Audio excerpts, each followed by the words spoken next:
Mwanamke huyu unayemuona hapa ana umri wa miaka 31. Unaweza usiamini, lakini hivyo ndivyo jinsi ambavyo ilivyo.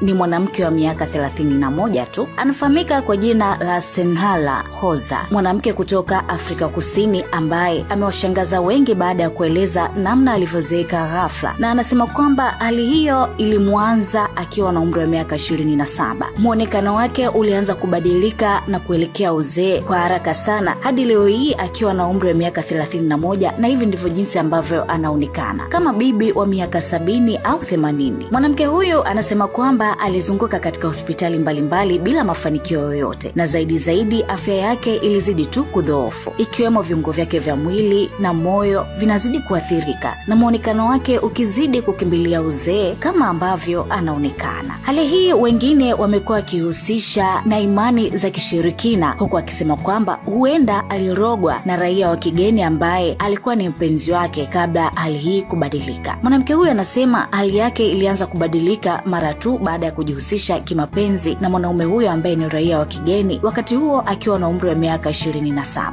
na hivyo kumpelekea kuhisi kwamba huenda mwanaume huyo alimroga, na ndio maana amekuwa akizeeka siku baada ya siku tofauti na umri wake. Senhala anasema kwa sasa anapata ugumu wa kumlea mtoto wake mdogo ambaye kwa sasa anatunzwa na mama yake Senhala ambaye ni bibi wa mtoto huyo. Labda nikuulize wewe mtazamaji wa Wasafi Media, hali hii umeshawahi kuishuhudia kwa mtu yoyote unayemfahamu, na suluhisho lake lilikuwa ni nini? Japokuwa wengine wanasema kwamba huo ni ugonjwa wa seli, kwamba seli zinazeeka haraka na ni ugonjwa ambao hutokea kwa nadra sana, na wataalamu wengine wanasema kwamba hali hiyo inatokana na homoni inayoitwa arachnida protozoa kuzidi kwa kiwango kisichohitajika mwilini, na hivyo kupelekea mtu kuzeeka tofauti na umri wake. Lakini pia inaelezwa kwamba zipo sababu zingine ambazo zinaweza zikapelekea mtu kuzeeka haraka tofauti na umri wake. Sababu hizo ni kama vile kukaa kwa muda mrefu kwenye mionzi ya jua, hiyo inaweza ikasababisha mikunjo kwenye ngozi, madoa ya uzee na kudhoofika. Lakini pia uvutaji sigara na unatajwa kuharakisha uharibifu wa collagen, kupunguza elasticity ya ngozi na kuchangia kwenye wrinkles na mistari mimbamba, na pia huzuia mtiririko wa damu na kunyima ngozi virutubisho muhimu, na hivyo mtu kuonekana kama amezeeka. Sababu nyingine ni lishe duni. Mlo usio na virutubisho muhimu kama vile vitamini, madini unaweza kuchangia kuzeeka mapema. Lakini pia ulaji mwingi wa sukari inaweza kusababisha kuharibu collagen na kuharakisha kuzeeka kwa ngozi. Stress pia inaweza kusababisha mtu kuonekana mzee tofauti na umri wake. Sababu zingine zinatajwa kunyimwa usingizi, uchafuzi wa mazingira, na kuna sababu za vinasaba. Baadhi ya watu wana